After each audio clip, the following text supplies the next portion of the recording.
According to handler testimony and long-circulated classified reports, in the summer of 1947, after a violent storm over New Mexico, a craft unlike anything on Earth was allegedly found, with a lone occupant still alive inside. Kept under heavy military guard, this being would remain in U.S. custody for 5 years until his reported death in 1952. Handlers later claimed he ate only plant-based food, could not initially form human sounds, and eventually communicated through a throat device.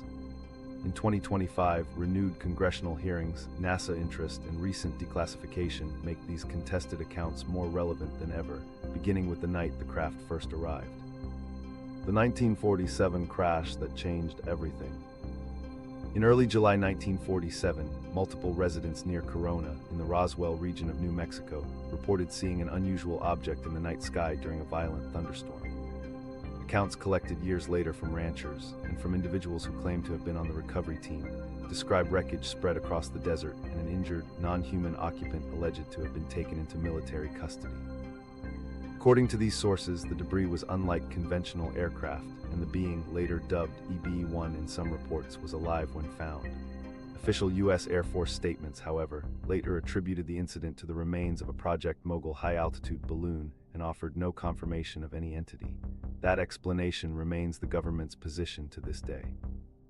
The most consistent element in witness accounts is the speed of the military response.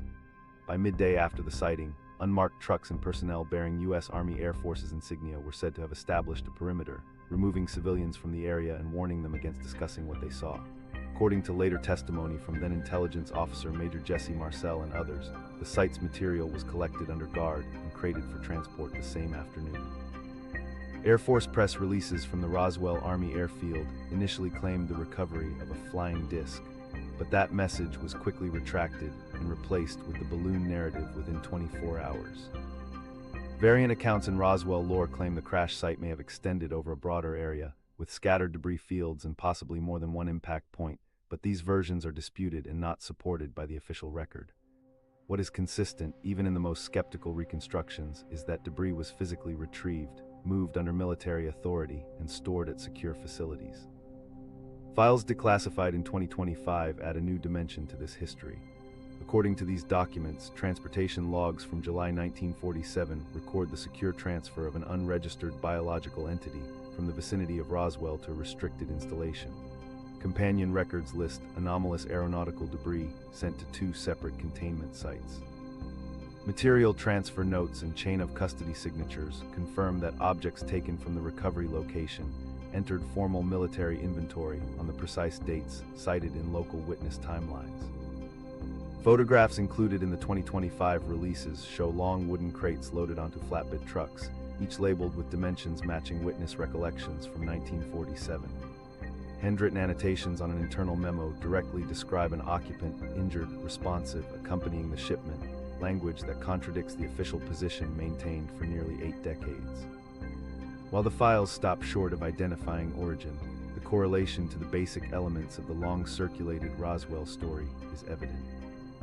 Eyewitnesses from the local community, interviewed in the decades following, spoke of being kept at a distance by armed guards and seeing military photographers documenting the wreckage before it was covered. Some claim to have glimpsed the small figure being transported under wraps, its head partially visible, before it was loaded into a waiting vehicle.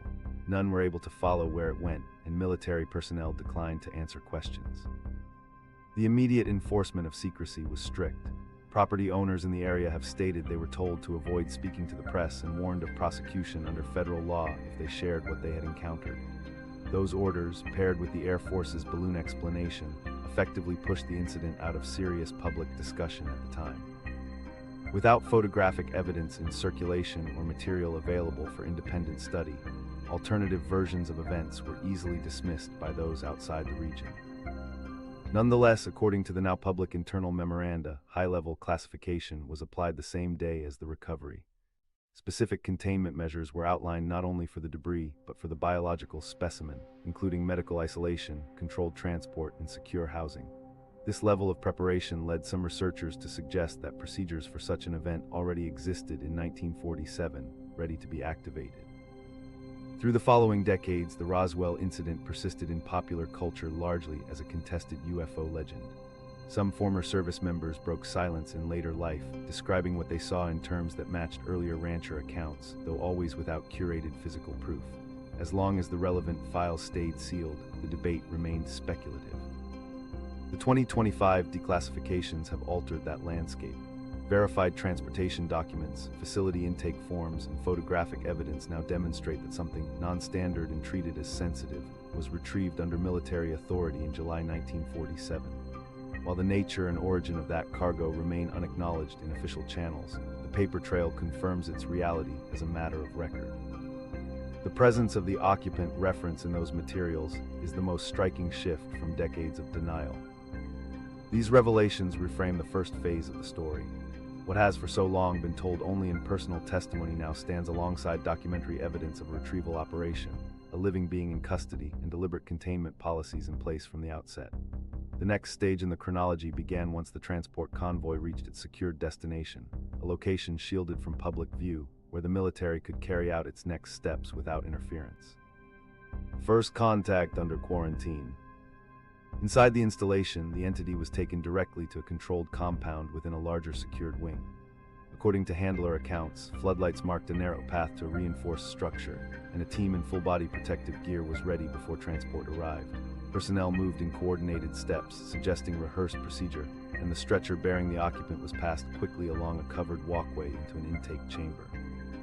The holding area was described in reports as brightly lit, with smooth, sealed surfaces and high-mounted air filtration units producing a constant background hum. Those present spoke to each other through helmet intercoms rather than risk breaking their environmental seals. Handler notes indicate that no one approached without layers of gloves, face seals, and breathing systems, measures reflecting mid-century biosecurity and radiation precaution protocols rather than confirmed hazards. Two main concerns dictated this level of caution. First was the unknown risk of extraterrestrial microorganisms, organisms that, if they existed, could harm humans. Second was the possibility that Earth microbes could damage the health of the occupant. In keeping with containment procedures of the era, both risks were treated as plausible despite no verified tests at that stage.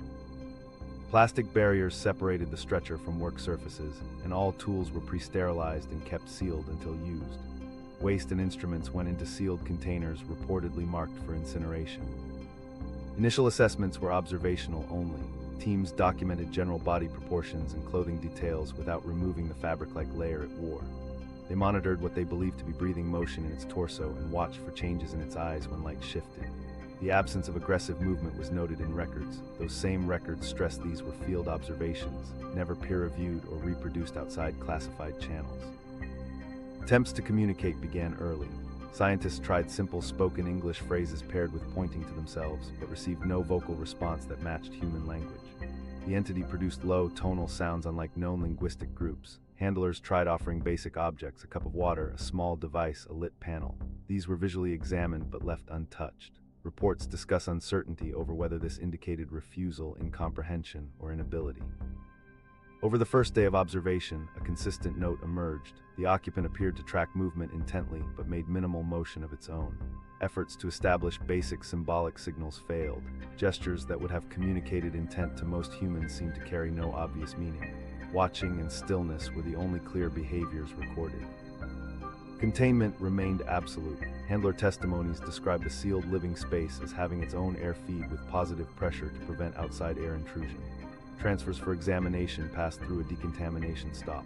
Staff worked in rotation to minimize physical strain in their suits and limit any exposure window should containment be breached. Logs kept precise times for each contact. Health monitoring stayed non-invasive in this stage, using infrared scans for surface temperature and visual checks for movement. Because some suspected the garment might function as an environmental suit, it was left intact. Even small changes, such as adjusting bedding, followed two separate procedural layers, one for safety and one for noting any reaction. Several log entries mention the calm demeanor of the occupant. It was recorded as alert but not distressed, with no effort to resist human presence. These impressions, as with other early findings, remain limited to sealed records from that period and cannot be independently verified. Given the absence of a shared language, even small actions, turning its head to follow a person, pausing before looking toward equipment, were debated for meaning. Was it assessing, hesitating, or indifferent? Without feedback, all interpretations remained speculative. communication attempts were followed by repeated returns to careful observation. The main objective in these first days was to keep it alive while preventing biological crossover in either direction. Air samples were checked for anomalies. A sealed feeding system was designed, but initially not deployed. Interaction attempts were reduced so as not to disrupt environmental protocols. No exchanges approaching two-way communication occurred in this stage. Working conditions for the staff were difficult. Insulated suits caused heat buildup, limited mobility, and reduced manual dexterity. Routine tasks dragged under the weight of gear. Still, isolation remained in force until hazard assessments, focused on microbiology and radiation as understood in the late 1940s, could be processed. Handlers adapted disease containment and chemical exposure procedures to fit the unprecedented situation, including corridor fumigation and incineration of all disposable items brought into the chamber. Isolation extended beyond physical barriers. Witness accounts compiled later note that during round-the-clock observation, the occupant rarely showed prolonged periods of inactivity. Instead, it seemed continuously aware of its surroundings, sometimes fixing attention on staff movements for long stretches. These impressions fueled speculation within the team that, despite the communications impasse, it understood its situation and was perhaps waiting for a way to bridge the gap. Weeks of this controlled environment established the behavioral baseline the team would work from. Efforts to break through the stalemate required changes not in laboratory procedure, but in how the human side of the interaction was managed. That change began with a decision to alter the structure of contact, one that set the stage for the first meaningful signs of connection. The officer who became his voice. Handler testimony and restricted project logs describe how, after weeks without measurable progress, orders were issued to change the interaction strategy. Command decided to assign a single, full-time human presence to the containment area, selecting an officer with advanced linguistic skills and field experience interpreting irregular communication systems. This captain, a career intelligence specialist fluent in multiple languages, had worked in situations where quick, accurate interpretation could determine operational success. His assignment was unusual: remain in close proximity for extended periods, limit the number of personnel interacting with the subject, and build familiarity through steady exposure. Unlike scientists and medical teams rotating in brief sessions, the captain was stationed nearby for long shifts, resting in an adjacent room between observation periods. The being would see the same individual throughout the day, with consistent body language and movement patterns.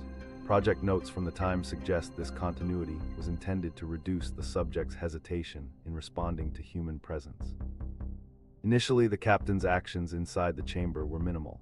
He would sit at a fixed distance, making no sudden movements, and allow the being to observe him under identical conditions each day. His aim was to establish a routine the subject could anticipate. In the logs, he describes tracking eye motions, posture changes, and the intervals between these reactions, looking for signs of recognition or curiosity. When the observation period produced a stable pattern, he began introducing deliberately repeated gestures. The most documented early example involves the captain pointing to himself, tapping his chest, and speaking a short, distinct sound. This sequence was delivered identically in tone and pace across sessions. Over time, he paired certain gestures with physical objects, a container, a light, or another distinct item, aiming to link the motion and the object in the subject's perception. The first recorded response came when the captain pointed to a container during one of these repeated sequences, and the subject shifted its gaze accordingly. Although it did not repeat the action on every prompt, this moment was considered the first probable acknowledgement of a directed human signal. Project logs note that after this incident, the captain refined his approach, introducing objects in a consistent order and associating each with the same hand shape and spoken cue. To reinforce recognizability, he also incorporated simple human nonverbal cues: open palms to signal non-aggression, slow nods when presenting an item. While the subject did not initially imitate these, logs indicate it began following the captain's movements more actively, often repositioning to maintain visual contact. This marked a change from earlier weeks when it had remained largely still. Every interaction was time-stamped, and his sequences were performed at the same points in the daily schedule. This blend of stable timing and consistent signaling was seen as essential to creating a rudimentary shared framework. Over the following weeks, the first unprompted signals from the subject began to appear. Some involved flat-handed motions made shortly after specific objects were placed in the room.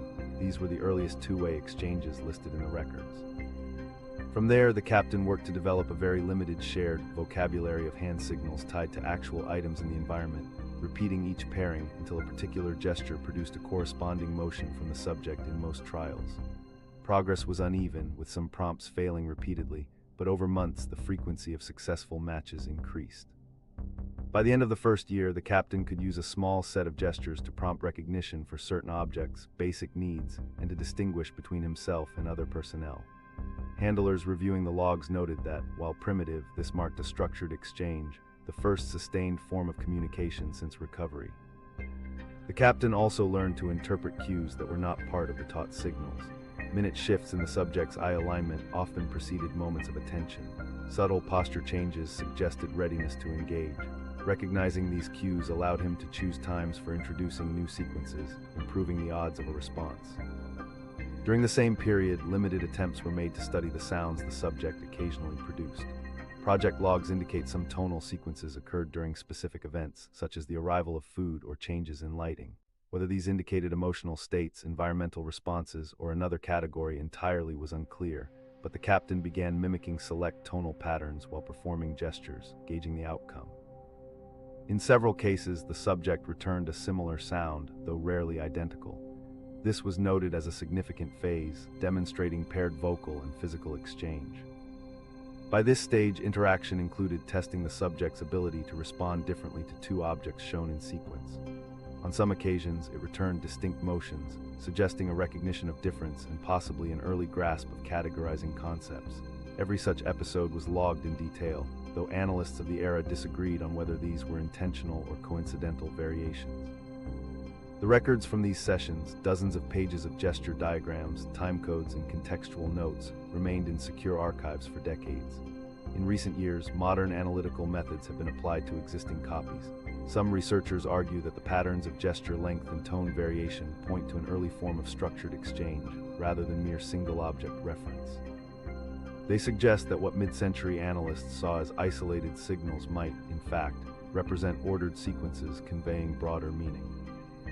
If this reinterpretation is correct, the captain's work was laying the groundwork for a more complex communication system than anyone involved believed possible at the time. Even so, project files emphasized that the method had practical limits. Without a way to bridge the phonetic barrier, exchanges stayed within the realm of signals and approximated sounds, and progress slowed as these methods reached their ceiling. Those involved knew that to move beyond gestures, a more direct approach to vocal communication would be needed, an approach that risked altering the dynamic between subject and handler entirely. The throat implant turning point. According to handler testimony and archived technical notes, the second year of controlled interaction brought a proposal that would fundamentally change the program's communication efforts, implanting a vocal prosthetic into the subject's throat. The stated goal was to bypass its inability to produce human phonetic sounds naturally, allowing it to generate audible words that could be heard, recorded, and potentially understood. Project documents describe the idea as controversial even within the team. Engineers adapted miniature components from existing voice transmission devices, tailoring them to fit within the being's anatomy as described in medical scans.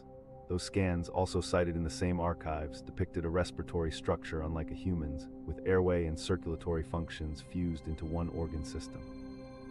This presented clear risks, which handlers and technicians knew could jeopardize its health and survival. The procedure as described by these restricted accounts was carried out under isolation protocols.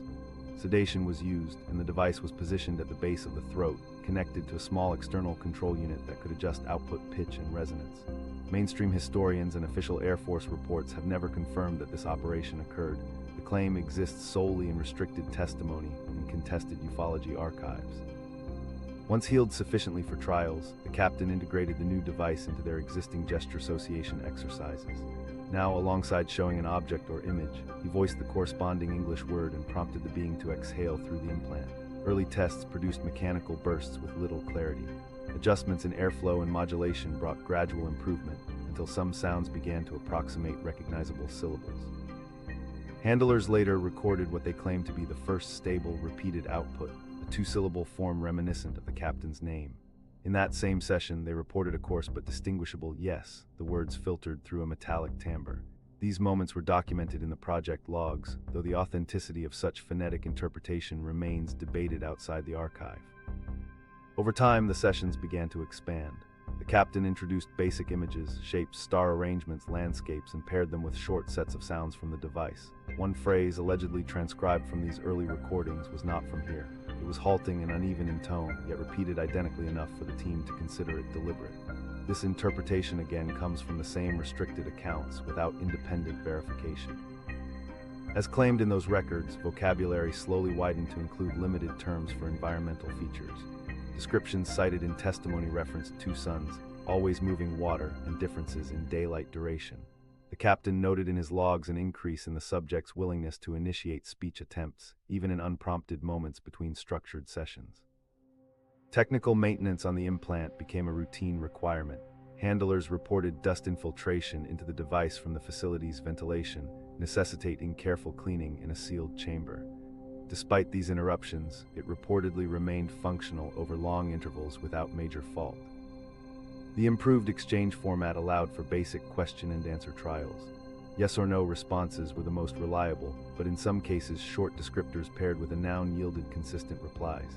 Handlers claimed to use these sessions to gauge proximity of mapped star formations to its home system, receiving repeated yes near or no far outputs. Such data, if real, remained classified long after.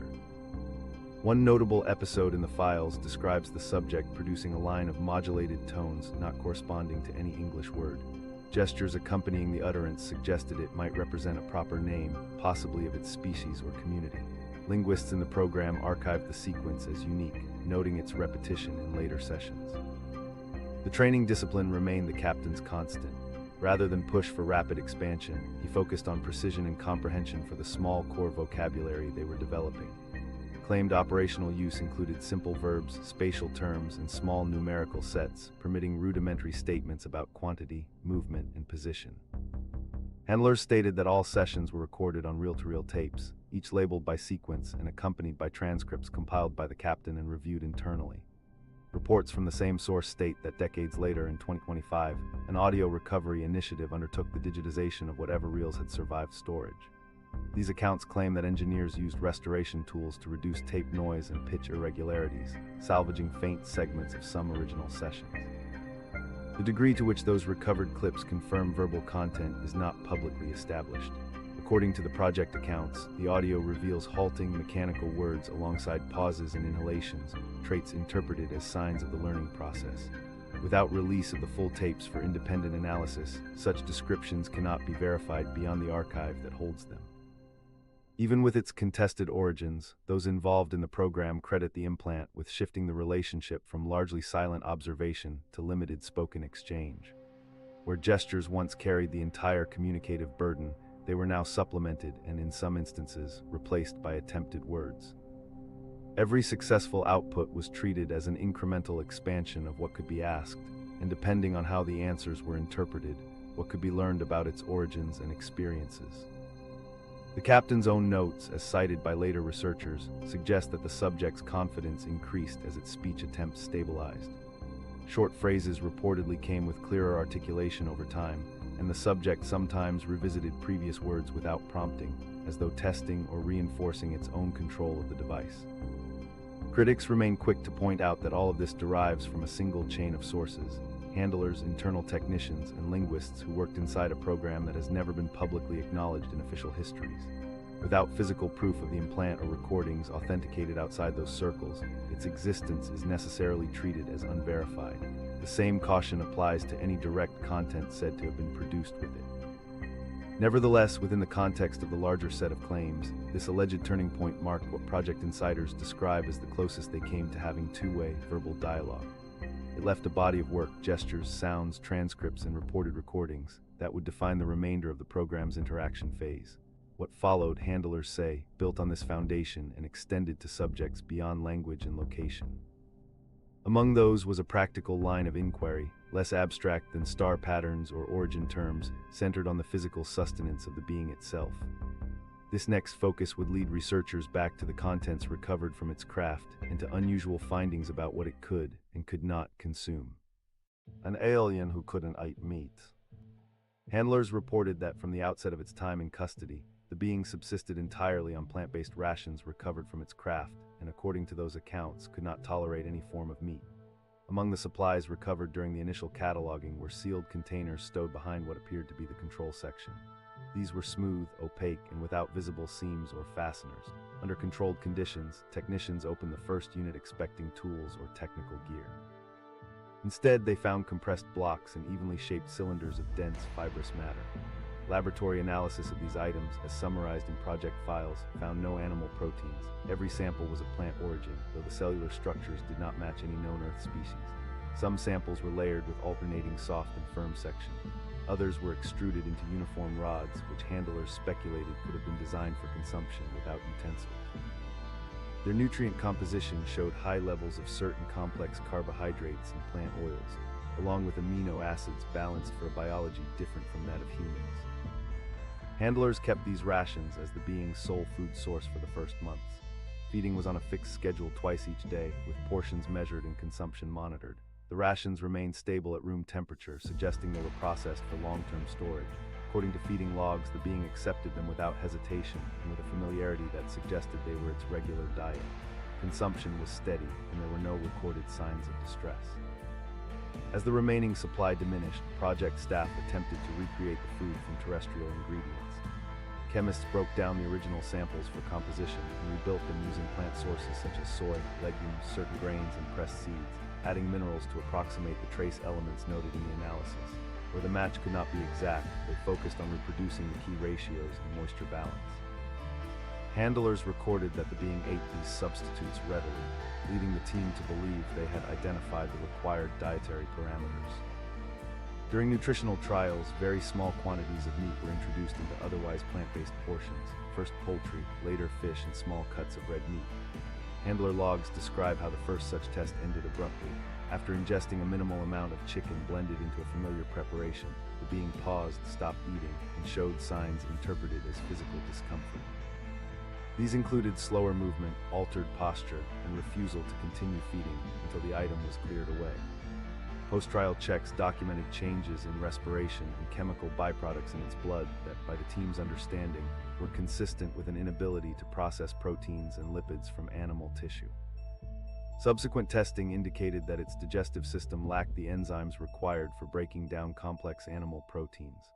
Efforts to introduce such enzymes indirectly caused further distress, and the approach was abandoned.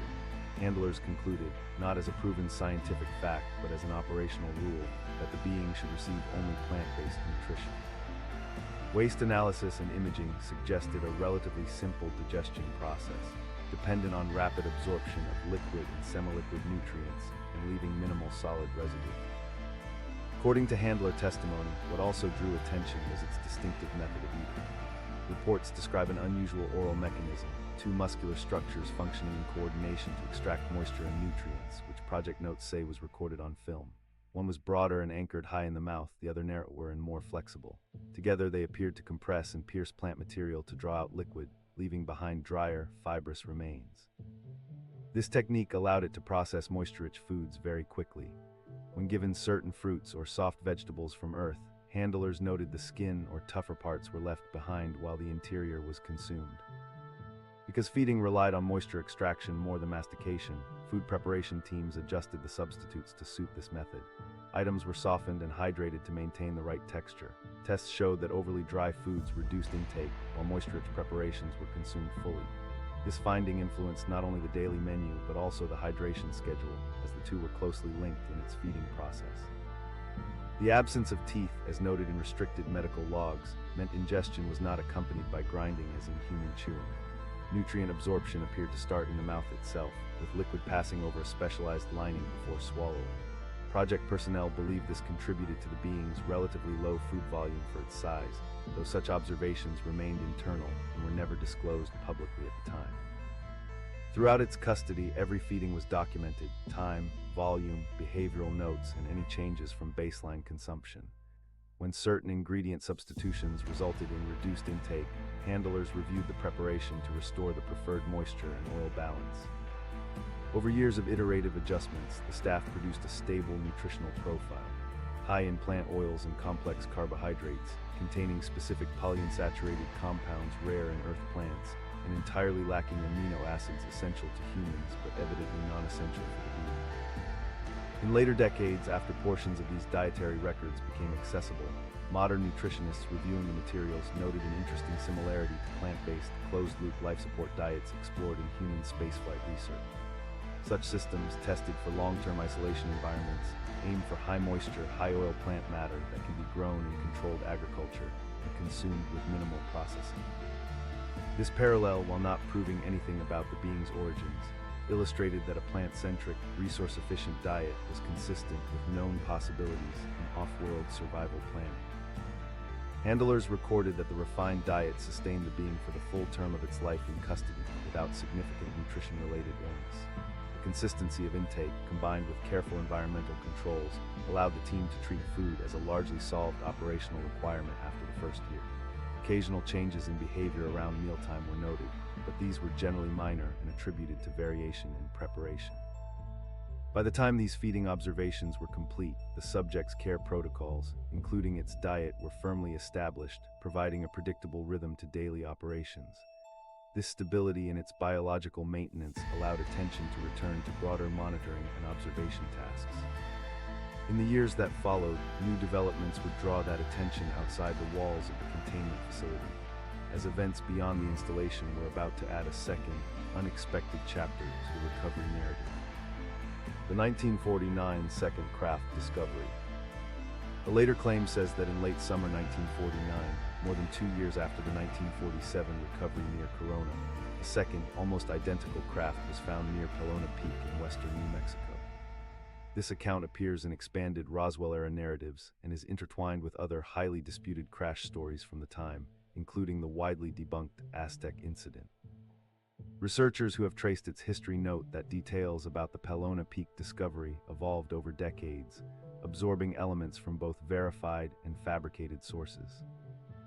According to those who promote the claim, a cattleman moving his herd to higher grazing grounds spotted an unusual glint on open range far from any town. Expecting to find weathered machinery or wreckage from a small plane, he instead came upon a metallic structure partly hidden by wind-blown debris.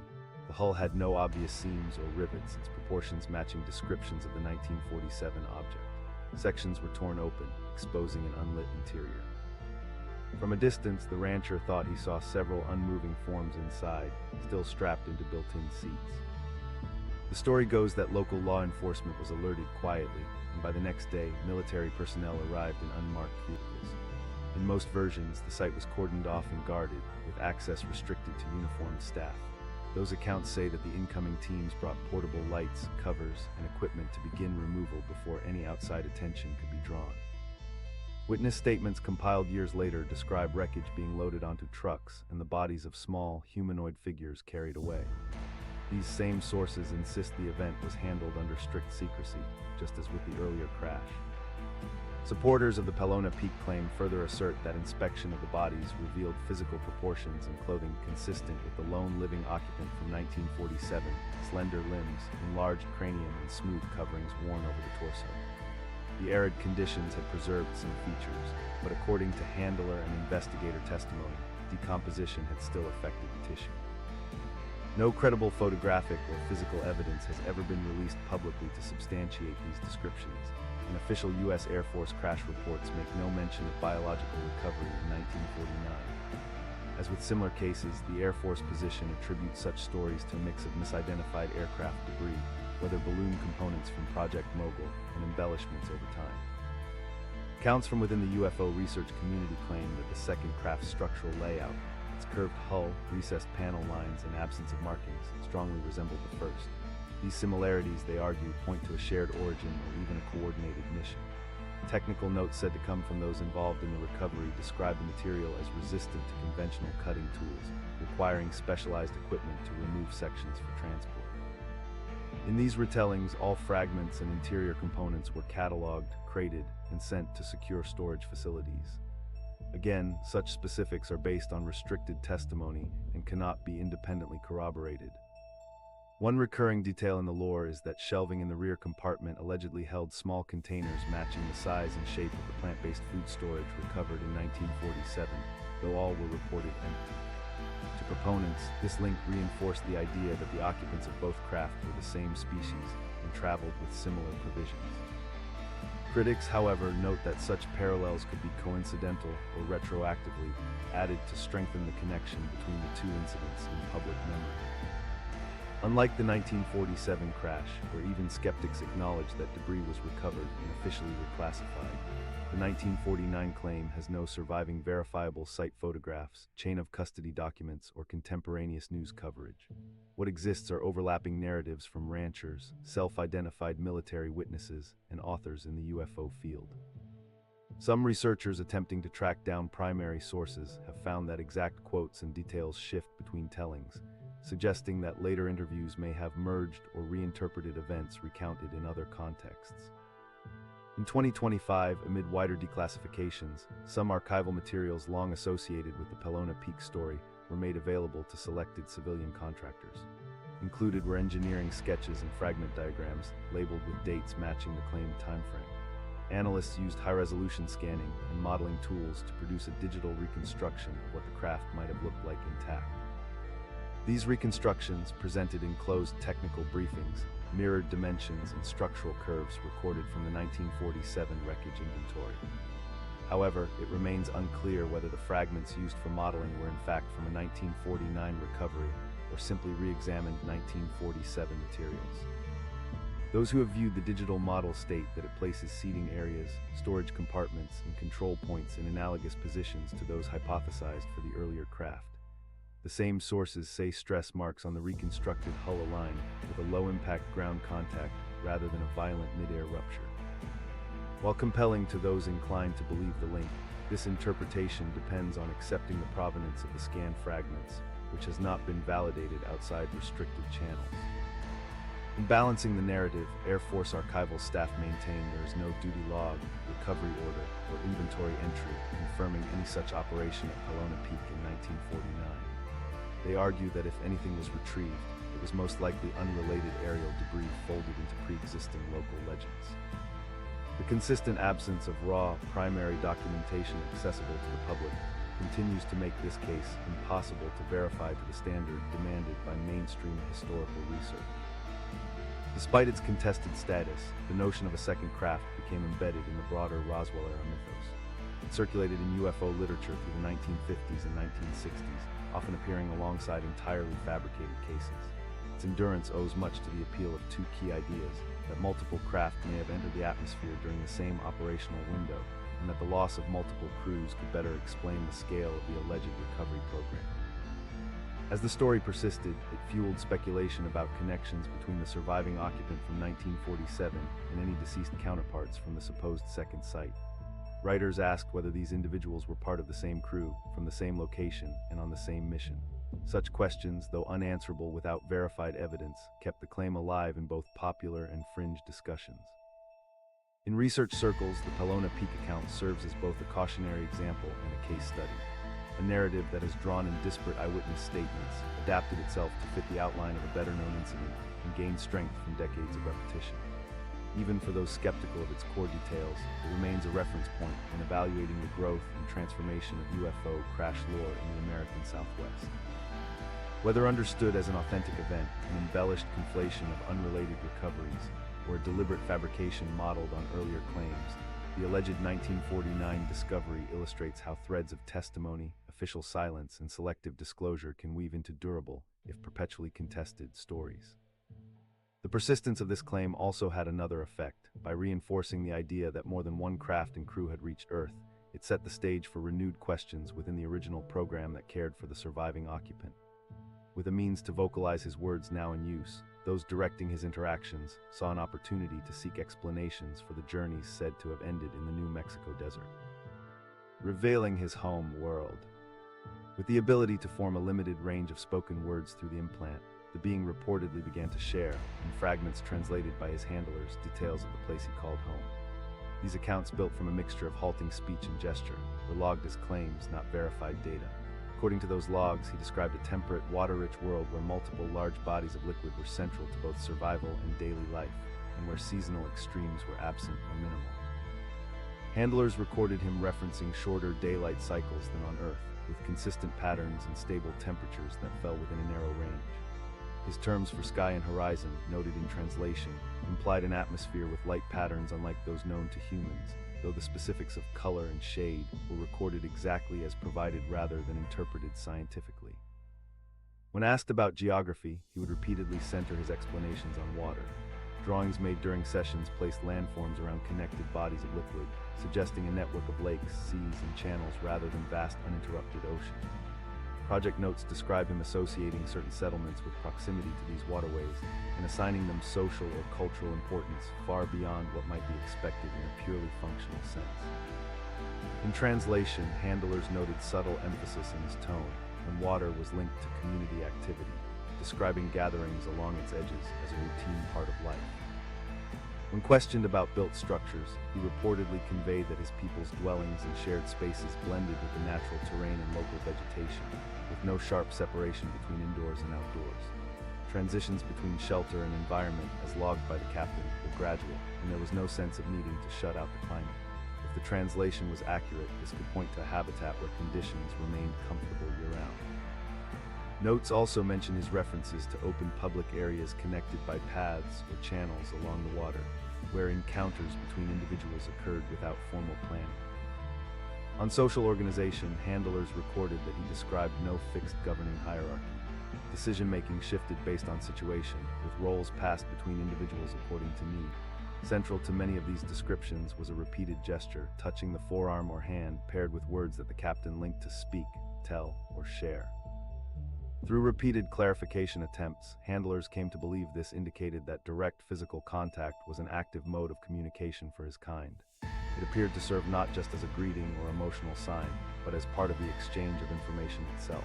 The notes interpreted this as suggesting a sensory capability in the skin, enabling signals or cues to be conveyed through touch. Such a system might explain his reluctance to engage vocally or physically at a distance during early captivity. Without that tactile component, full communication in his native form could not occur, and the absence of it may have contributed to his initial reserved behavior. Once this possibility was recognized, the captain incorporated proximity and gesture into his sessions, alongside the growing use of the throat implant. When the topic shifted to travel, handlers claimed he spoke of visiting other locations beyond his home, yet still referenced water as the primary point of comparison. Places were described first in terms of its presence or absence. Phrases like less water or water high reportedly prefaced other features. This emphasis suggested to the researchers that water was a universal criterion for suitability, either for his species or in his own judgment of a world's viability. To explore location further, the captain presented simplified star maps for relational marking.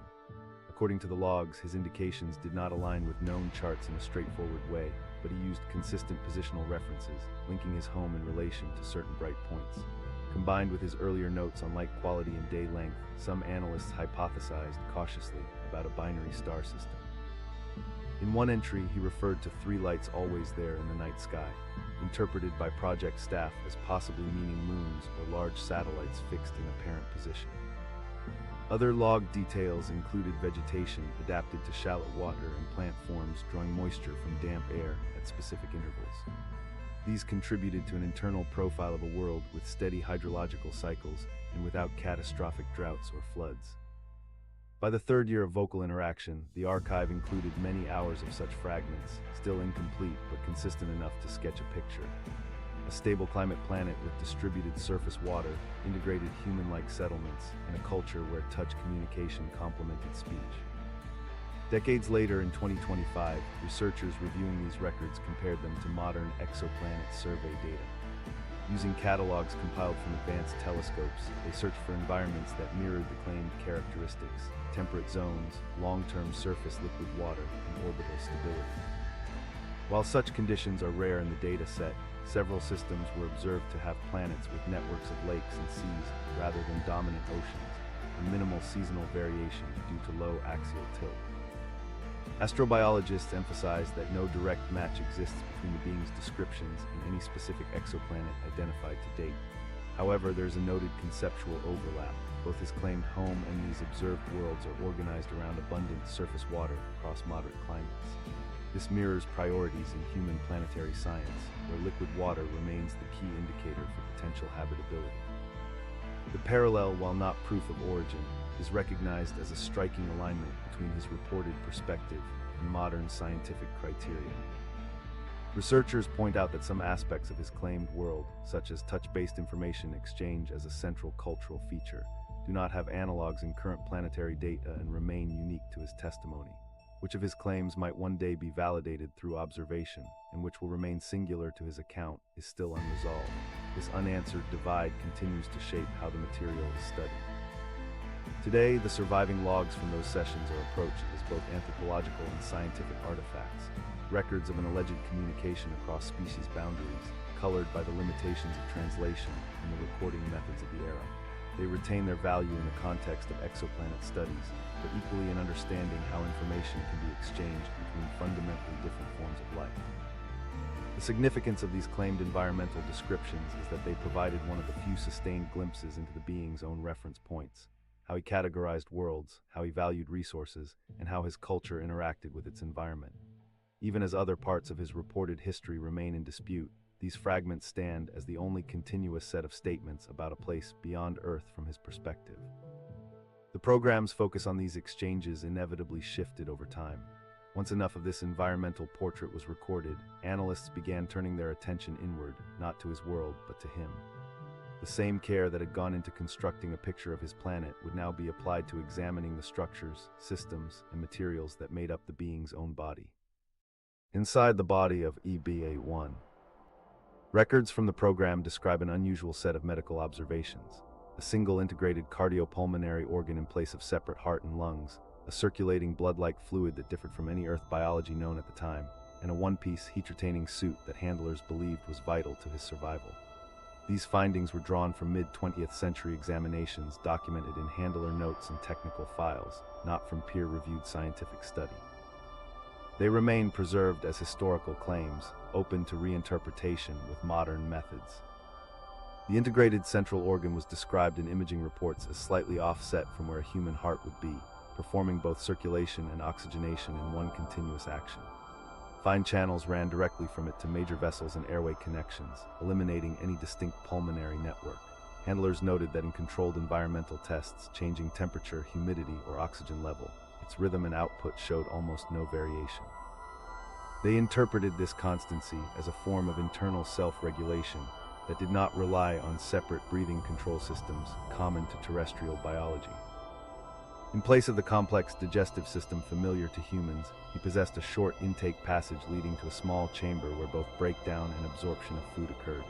The plant-based, moisture-rich rations passed quickly into surrounding tissues, with minimal solid waste produced. What little residue remained was expelled through a single narrow channel.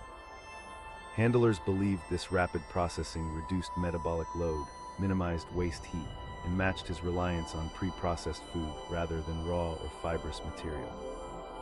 Several small, paired gland-like organs were found along the lower torso. Containing a semi-translucent substance faintly luminous under certain wavelengths, these had no clear human analog.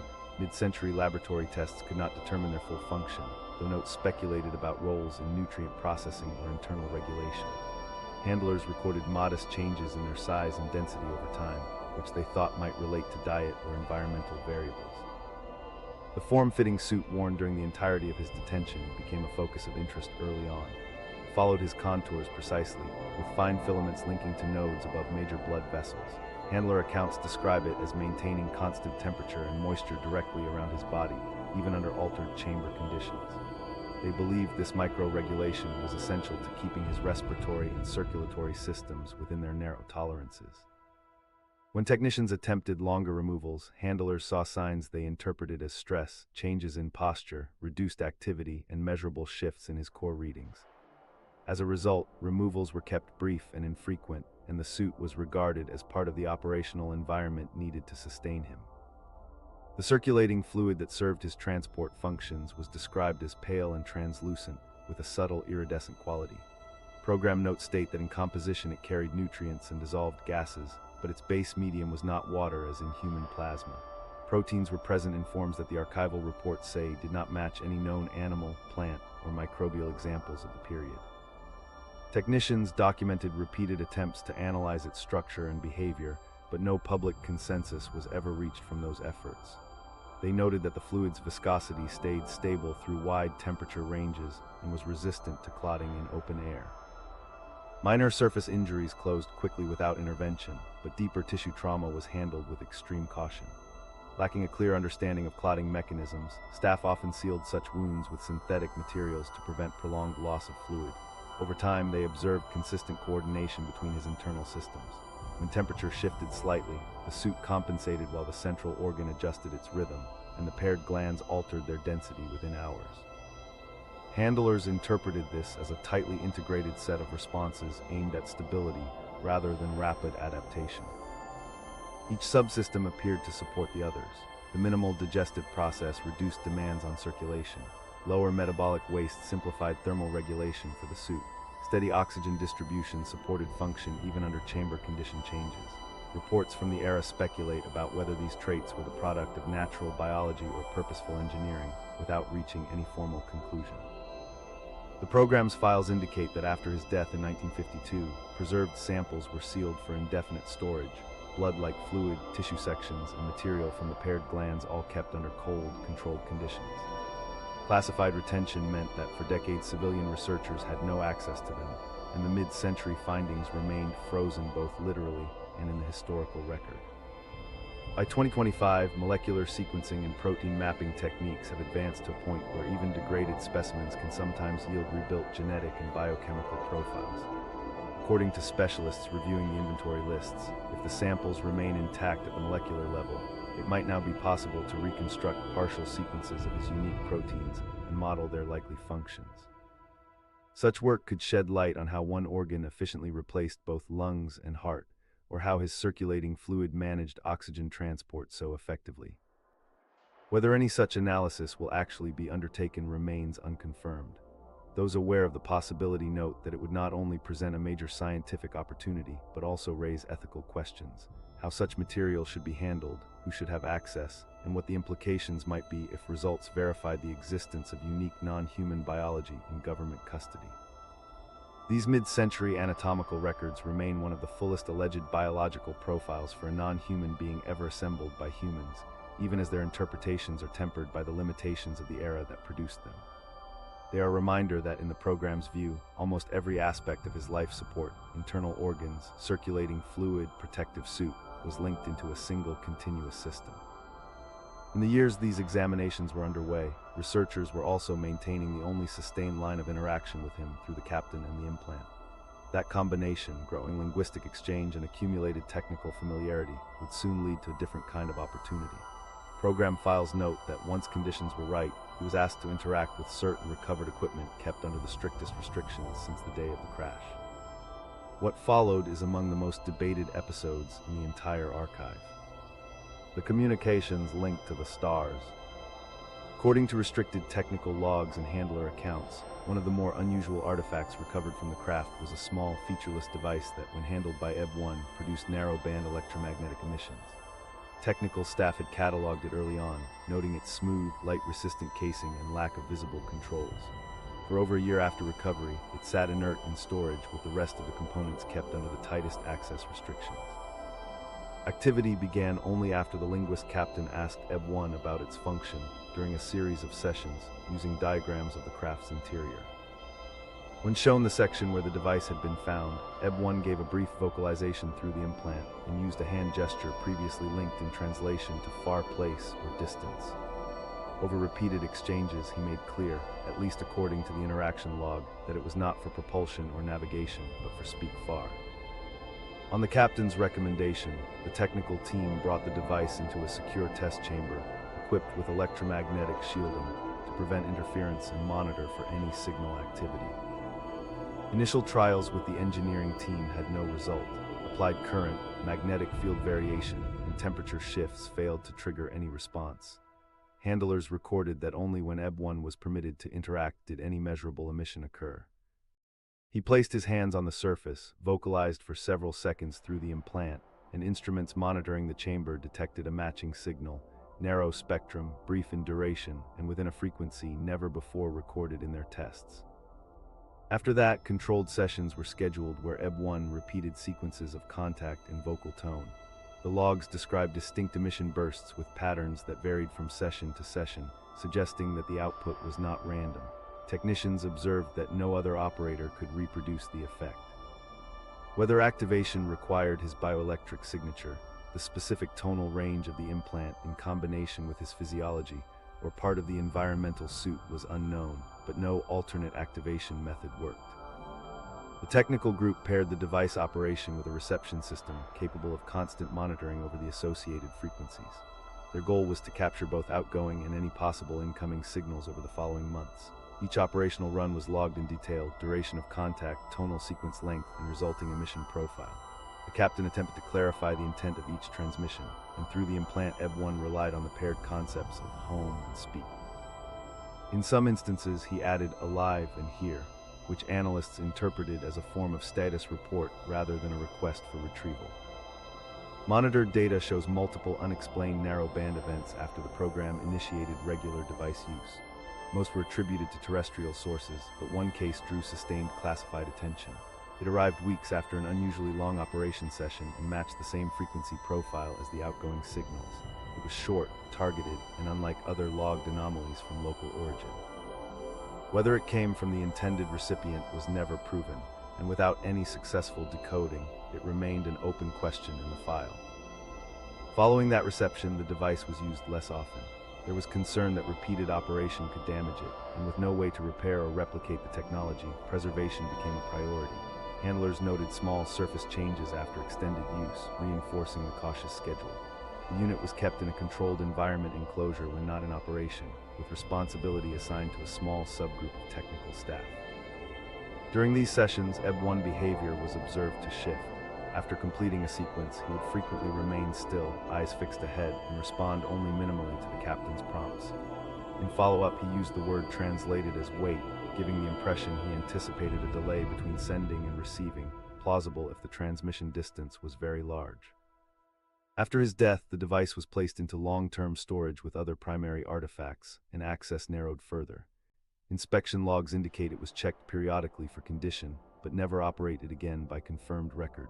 Mainstream analysts reviewing the archive decades later note that all operational data comes from this narrow period, and only via the original program staff. Attempts to recreate the activation process without him were unsuccessful, and without a confirmed recipient, the purpose and range of the system remain speculative. In 2025, among released mid-century files, several internal memos surfaced that linked directly to this operational window. One detailed a signal of undetermined origin, received at a New Mexico listening post linked to the secure facility.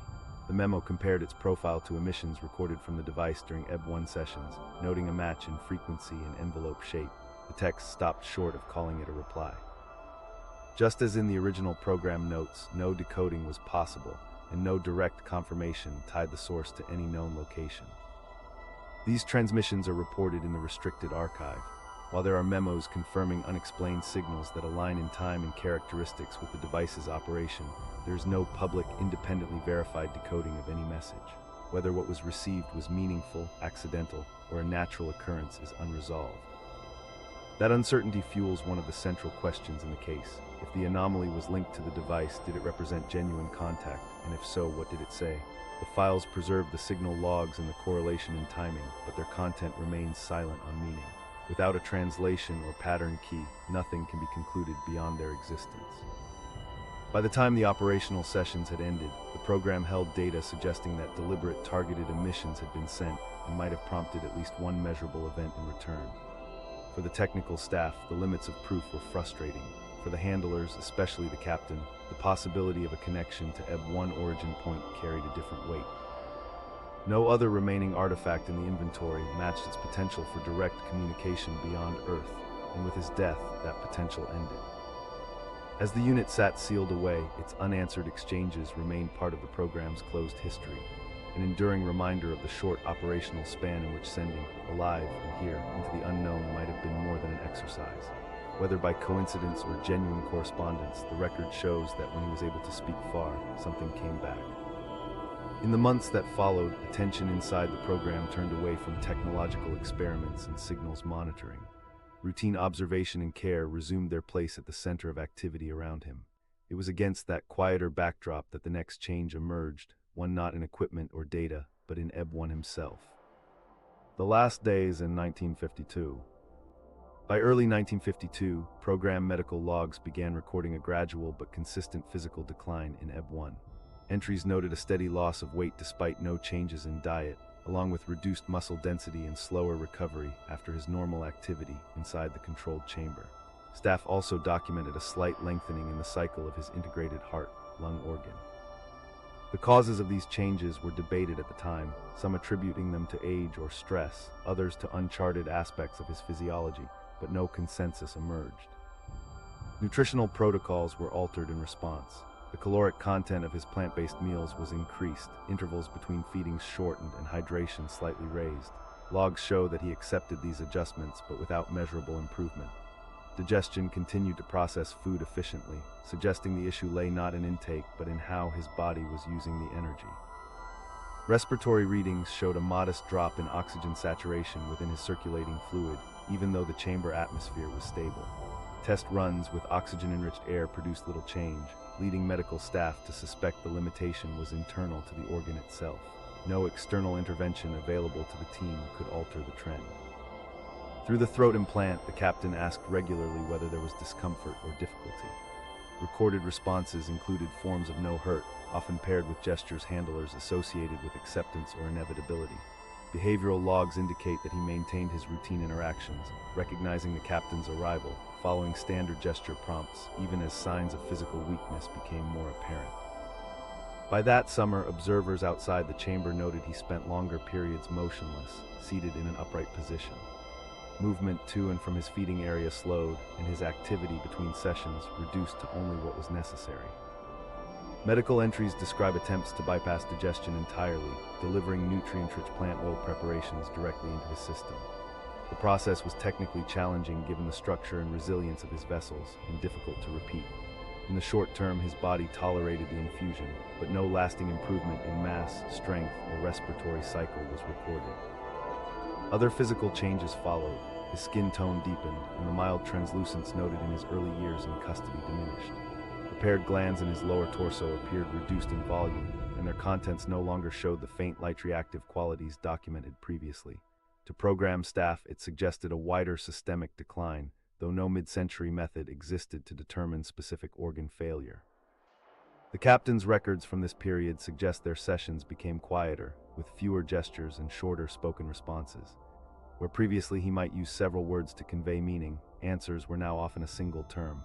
Whether this shift reflected fatigue, discomfort, or simply a reduced need for elaboration remains unclear in the archived notes. Once the downward trajectory became clear, the medical team shifted focus from intervention to comfort and environmental stability. The chamber temperature was held slightly cooler, and humidity fixed at his long-preferred level. Interactions that involved physical handling were reduced. Monitoring continued, but without alarms that might create unnecessary disturbance. In the final recorded sessions, the captain logged repeated use of their small shared vocabulary for go and home, sometimes joined to the established distance gesture. On one occasion, he added change, a term that had earlier been used in connection to environmental differences. The intent behind these combinations was left open to interpretation in the files. In the last 2 days, posture changes became more frequent, shifting toward a reclining position for extended periods. Food was left untouched, though he accepted small amounts of liquid given directly by the captain. Breathing intervals lengthened, and physical movement reduced to only minor adjustments. The logs do not describe any acute crisis, only a slowing of vital rhythms until they ceased entirely. Time of death is recorded in the program ledger for that year. No attempt at resuscitation is noted, and staff likely judged it unfeasible given his anatomy. His remains were transferred to the study protocols established at the start of his detention. Personnel statements compiled later state that the captain remained in the chamber for some time after death was confirmed, sitting in silence. Witnesses in the observation bay reported no overt contact, only continued proximity until he withdrew. His official report was concise, listing observable facts, though colleagues recalled a marked withdrawal from his usual focus in the days afterward. The captain's role over nearly 5 years had been singular, the only consistent human presence in Eb-1 confined world. Their structured exchanges, built over thousands of hours, had produced the sole sustained link to his origin, language fragments, and personal habits. Modern psychologists reviewing the case have compared this dynamic to long-term caretaker relationships with captive intelligent non-humans, in which mutual routine and recognition develop under artificial constraints, and loss is keenly felt by the surviving partner. Present-day analysis of these events has moved beyond the human interest account. Modern reviewers use this case to ask whether prolonged secret custody of an intelligent non-human raises obligations we fail to meet, obligations grounded in welfare, informed consent, and the right to communication. Even in an era defined by Cold War secrecy, the decision to maintain strict isolation is now examined against contemporary expectations of transparency and oversight. Some secondary sources, often outside the official archive, claim that years after his death certain craft materials or remains were transferred or exchanged in classified operations. These claims have not been verified through primary program documentation and remain disputed in mainstream historical assessments. What is clear from the surviving files is that his final year was documented in a steady sequence of clinical entries, not staged narratives or revelatory confessions. They show a continuous decline, an absence of struggle and indications, whether physiological or deliberate, that he understood the outcome. For those who worked in the program, his death closed an active line of inquiry that had been pursued daily since 1947. It removed the only direct conduit between the recovered craft and living origin, leaving only artifacts, tissue samples, and contested interpretations of signals sent or received. In the historical record, 1952 stands as both the end of his biological presence and the point where the case receded fully into classified storage. Thousands of pages followed him into sealed archives, inaccessible for decades to come. From that point, the story existed only in fragments, those carried by the staff who had been there, bound by orders not to speak. Those files have since emerged into public view in limited form, their details no longer locked entirely away. But in 1952, in the stark confines of a secure chamber, the relationship between handler and subject ended quietly, documented in the dispassionate language of medical logs and the brief statement of a single officer who had for years been his only counterpart. That ending still shapes how the record is read today. The choices in his care, the lack of broader outside contact, and the decision to hold such knowledge in secrecy are central to current debate. As analysts revisit the original documents alongside new disclosures, his last months have become a touchstone for discussion about how such a situation should be approached if it ever occurred again. In that sense, his case has outlived the secrecy that contained it. What remains is an archive that raises as many questions as it answers, and now, decades after those final days, that archive is stepping back into the light. From these mid-century records to the present, new developments now put the story in a different light. In 2025, congressional UAP hearings, NASA's independent study, the creation of the AARO office, and renewed calls for declassification have drawn these once sealed accounts into current public debate. That context shifts the question from whether such events could have occurred to how we evaluate them alongside modern data. Newly released records add documentary weight to long-standing handler claims, but they remain contested against official explanations. The responsible conclusion is continued scrutiny, not certainty. Tell us which document or claim you want us to unpack next. Watch for further declassification, AARO reports, and any potential scientific analysis of preserved samples. Each could meaningfully change what we know.